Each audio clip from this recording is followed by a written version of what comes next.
More attacks in Egypt's Sinai Peninsula. This time, dozens of soldiers have been killed. And the government warns of a victory by groups linked to the Muslim Brotherhood if an election were held today. What does it all mean for Egypt's political roadmap and security situation? This is Inside Story.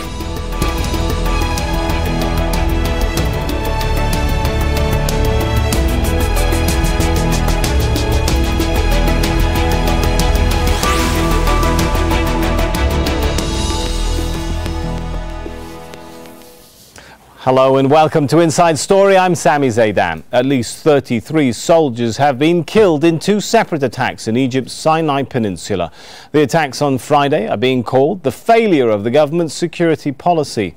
President Abdel Fattah el-Sisi has been discussing the situation with his inner circle. Insiders say a possible revamp of the president's security strategy may be in the works. I'm addressing all Egyptians. Be vigilant. A plot is being woven against all of us. All that is happening has been expected, and we have raised these issues before. We and all Egyptians must join forces to address this challenge. The army is up to it. We cannot be shaken. A resolve cannot be dented. Do not think that we are not feeling pain for those who have fallen. Those brave soldiers have fallen to defend Egypt. Many have fallen, and many are expected to fall. It is a huge war. Egypt is facing a huge war. Well, control of the Sinai Peninsula has proven to be a major challenge for the Egyptian state, especially since 2011. In the summer of that year, the military launched Operation Eagle against armed groups in the Sinai after a series of bomb attacks. Operation Sinai was launched a year later after 16 Egyptian border guards were killed near the Rafah crossing with Gaza.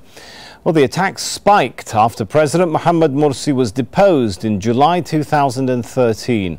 Fighters have also launched at least 17 attacks against the pipeline that delivers gas between Egypt and Israel, partially destroying it. Well, the attacks happen at a time when the Egyptian government has made its intentions clear on the future of the democratic process. Interior Minister General Mohamed Ibrahims says holding parliamentary elections now may not be a good idea. He said, quote, "Holding elections now would be a disastrous move. If elections were held now, the Muslim Brotherhood and Salafists would win. Well, that's due to the weakness of political parties and civil society." The statement doesn't sit well with that political roadmap laid out by Abdel Fattah el-Sisi on the 3rd of July 2013.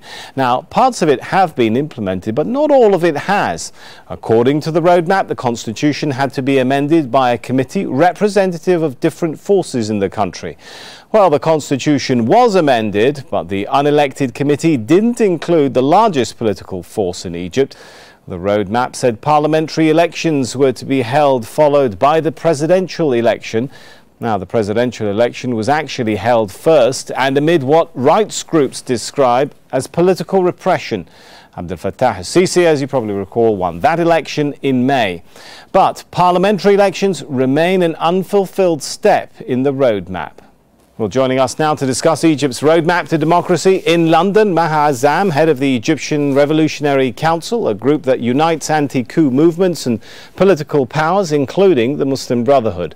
From Washington, D.C., Tawfik Hamid, political commentator and author of the book Inside Jihad, Understanding and Confronting Radical Islam. And from London, Carool Kersten, senior lecturer in the study of Islam and the Muslim world at King's College in London. Welcome to you all. They say ladies first, so let's start with Maha Azzam if we could. Does that statement by the Interior Minister to you indicate that authorities might be considering delaying the parliamentary elections?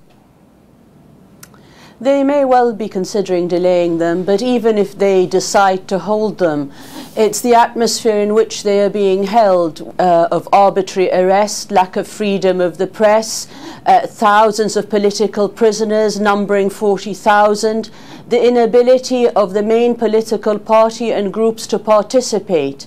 So whether parliamentary elections are held or not, they're being held under a military dictatorship that overthrew an elected government.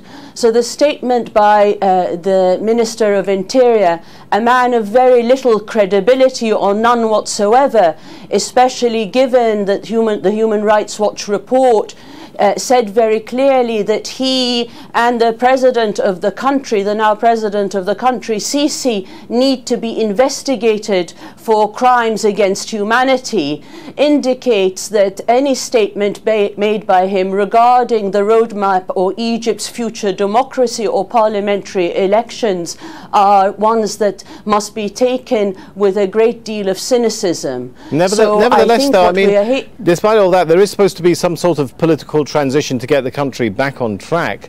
Let's turn to Tawfik Hamid.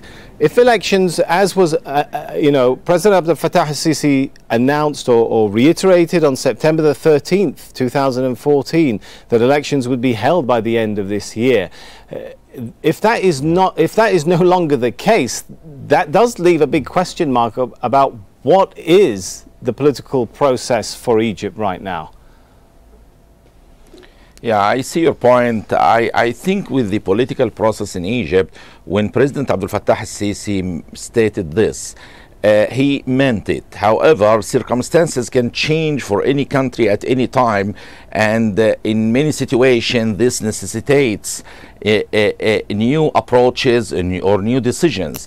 And this is the current situation now in Egypt. The intention was clear to do the elections. However, if for some reasons elections couldn't be done, I can see this as an outcome of circumstances that occurred after the statement. It was not in the original intention. And when you see Egypt and its progress up till now, I see it at the political level. In the United Nations, for example, President Obama asked to sit with the Egyptian representative of the Egyptian government, President el-Sisi. Additionally, at the economic level, the managing director of the World Bank, Christine Lagarde, stated clearly that she was very impressed with the progress, economic progress in Egypt, with reforms, with issues of reforms. With the security matters, when you see the challenges of the Islamists in the area and the significant percentage of radicals that were created in the country over the last 50 years for several factors, I can see that without the measures President el-Sisi has taken to control the situation would have been much worse, and we would have seen probably 10 times more terror acts than we have seen today. All right, Carool Kersten, it's interesting there listening to some of the comments being made when, for example, Mr. Tawfik Hamid says that if the situation changes, then the plan can change. When you look at the reason apparently that the Minister of Interior is giving for a change in the plan, it's that, well, if we hold the elections now, quote unquote, the wrong people would win, which begs the question, what is the criterion for holding elections in democracy in Egypt? Only when parties that the authorities like are likely to win? Well, that is indeed exactly the precarious situation we see presently in Egypt. I think the comments of both Tawfik and Maha and their readings of the situation is reflective of where the current government finds itself, and that's between a rock and a hard place. On the one hand, we have the procedural dimensions of the political roadmap, which indeed foresees now in parliamentary elections as the next still unfulfilled step of that process. On the other hand, we get then this, in itself, I think, brutally honest statement by the Interior Minister. I think he's reading the situation well, that if these elections are open and fair and free, the support base among the population for both the Muslim Brotherhood and the Salafist Noor Party would be of such an extent that they could win the elections. Do you think his analysis there is accurate? I think after 1 year of mass killings, arrests, we've had death sentences, Islamic parties are still that strong. That kind of denies the claims by other regime officials who have been talking about the Islamic parties and groups of movements of being, simply fringe forces who can be destroyed, who can be obliterated, who can be wiped off the map. No, but that is exactly what I was coming to. It's the ambiguity of that statement. It's a clear reading of what might happen. But what is unclear to me is the purpose of that very statement. Is it to dissuade people from voting for the Muslim Brotherhood and the Noor Party? Is it an announcement of that these kind of parties will not be allowed to participate, which makes the whole process questionable? Or finally, is it a pre-announcement that the elections might be postponed? The latter thing, I think, is a kind of problematic for President Sisi, because the roadmap sort of demands that the procedural aspects of the democratization process go ahead, and the president's hands and the cabinet's hands are itching to get, as Tawfik mentioned, to deal with the economic situation of Egypt, because the country is in dire straits in that respect. Tawfik, in a sense, is this not an admission of failing support, of failure by the current authorities in Egypt? I mean, we were told last year that the 17 million people had come out onto the streets to oppose Mohamed Morsi and the Muslim Brotherhood, and now we're being told by the authorities that if elections were to be held today, the Muslim Brotherhood and Salafists would still win. Was there never that level of support, anti-Muslim Brotherhood sentiment, support for the coup was never at that level? Or has the current regime lost the support of those claimed millions on the streets? Yeah, I have some points to comment on Minister Mohamed Ibrahims' statement. First of all, the statement has never been videotaped, so it's just quotes from some people, and it's vital in such a situation to understand the context of this statement. If someone asked him, for example, if the liberal or secular parties are not organized or united together, what would you expect for the election? Then he would have said, for example, the Muslim Brotherhood would have won it. So if you took this part separately without putting the first phrase, then the meaning can be completely different. And that's one of the problems with this statement, that it has never been videotaped, and I have not heard that even someone put it on audio. The second point is that Mr. Ibrahim may have been referring to an issue that with the current immaturity of the Egyptian street regarding democracy, and I mean it literally, because many people can still be swayed by phrases in mosques, by using religion. Sometimes many people realize that the Brotherhood people bribe some voters. So in this atmosphere, this what he was referring to as the use of non-democratic tactics by the Brotherhood may allow them to win again. And surely, finally, if I may, the winning, just 1 second, if you don't mind. Doesn't that beg more questions? Why would he release a statement so sensitive on an issue so important like this indirectly, and then not clarify it if he is indeed being misquoted by the world? I will assume he stated it. Let us say he stated it. He could have said it just to refer to the fact that if the liberal parties or secular parties are not united, this may give an opportunity to the Islamists again. Like, for example, the political Islam represented by Mohamed Morsi and Abdel Fattah won 40% in the first presidential race, and the secularists won 60%.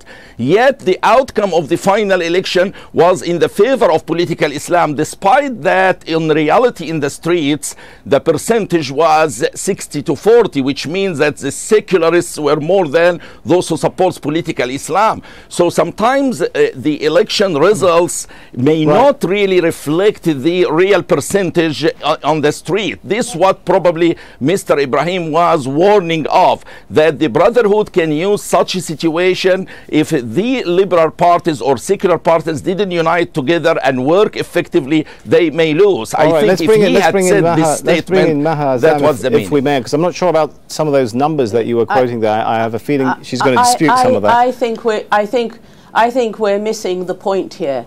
The point is that Mr. Ibrahim and the present regime in Egypt is not going to allow for an inclusive political system or free and fair elections. The focus on the Brotherhood and the message that's being sent out is one that is amounting to fear-mongering among those that didn't ever want the success of any Islamist parties.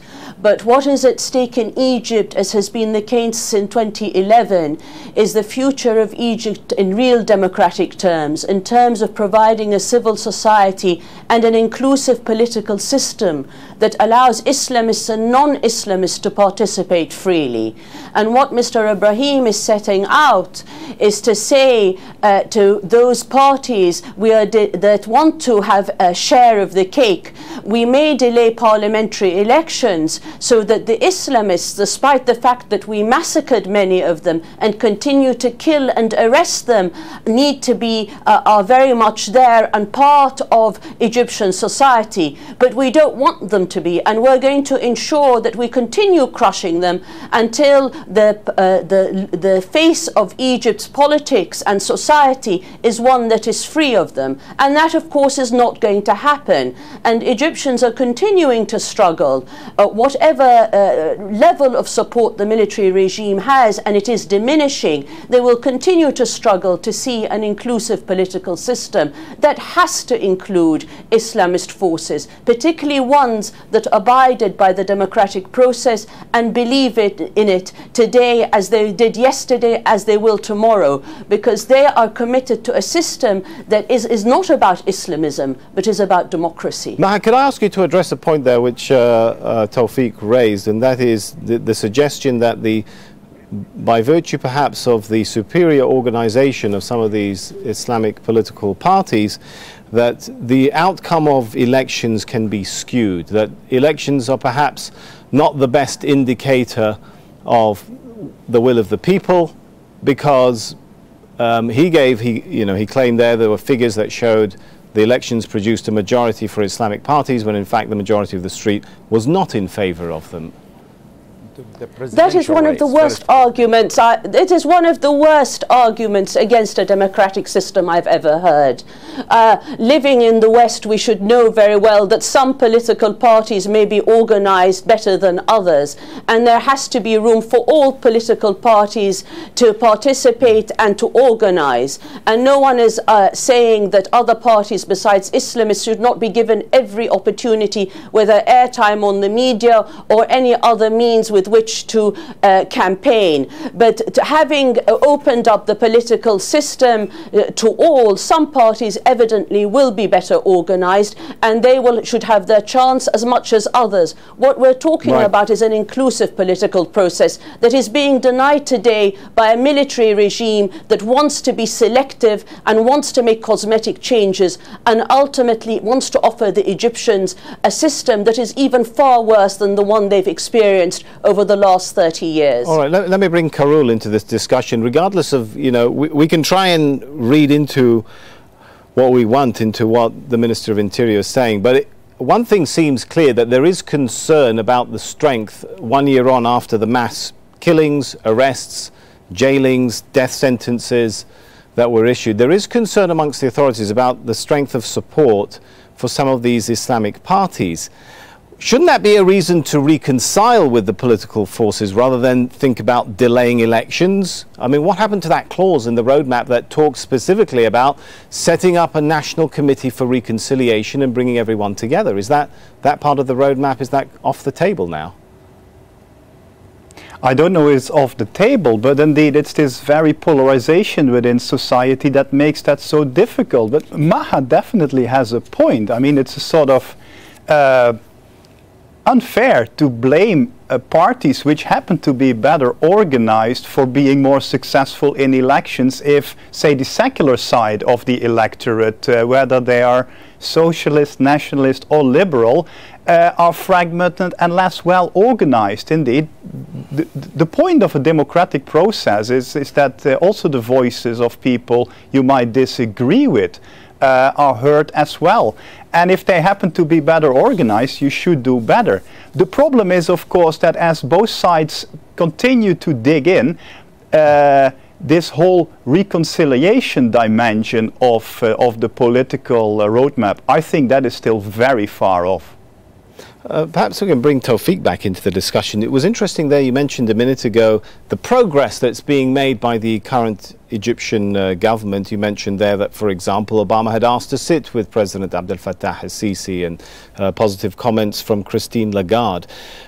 Should that be the correct yardstick to measure progress in the country, while human rights groups, Amnesty International, its report this year references I'm quoting here, wide-scale repression continues unabated. Human Rights Watch, also a report from this year, elections amidst political repression, I'm quoting. I mean, surely aren't those better indications? The macroeconomic, you mentioned economy there, but not all the macroeconomic indicators are looking good at the moment. You mentioned security, and yet we've had this huge explosion that's claimed so many lives in the Sinai. Are those perhaps not more important indications of whether life is improving for Egyptians? Certainly you need more indicators to give an accurate description of the situation. However, you can use this as preliminary indicators. I mentioned at the political and economic level there are some positive things. However, the security level is not yet, I cannot say the situation is perfect. There are still attacks, but when you consider the percentage and number of radicals inside the country, then you will see that this number of attacks are much less than the situation had the government not taken serious and powerful steps. How do we know that? How do you measure the current situation against a possible alternative scenario? How do you do that? Yeah, it's not that difficult. You can see, for example, I see your point. When you see the leading 70% of the leaders of Al-Qaeda were Egyptians, the top 4 leaders and after the head of the ISIS, Islamic State in Iraq and Syria, are Egyptians. The level of radicalism also presented in the views of many scholars in the country, and you can tell that there is the number of radicals is more than a country like Canada, for example, and yet we have seen an attack in Canada just a few days ago that could have killed the Prime Minister himself. So having a terrorist act by itself cannot be used, or some terror act cannot be by itself used as the final indicator that there is failure of the system. There is some weakness. Things are improving. They are progressing toward more measures to control the situation.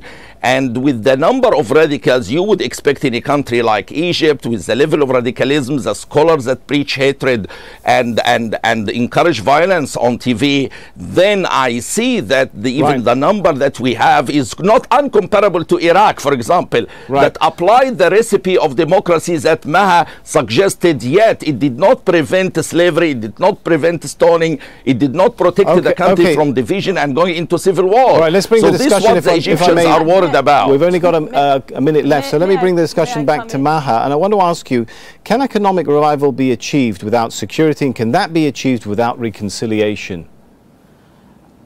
Clearly, Mr. Sisi and the regime in Egypt have failed on every front. You cannot achieve economic prosperity when you are accepting handouts from the Gulf, and when you have such a degree of authoritarianism in the country that it breeds extremism, which is to be condemned by all.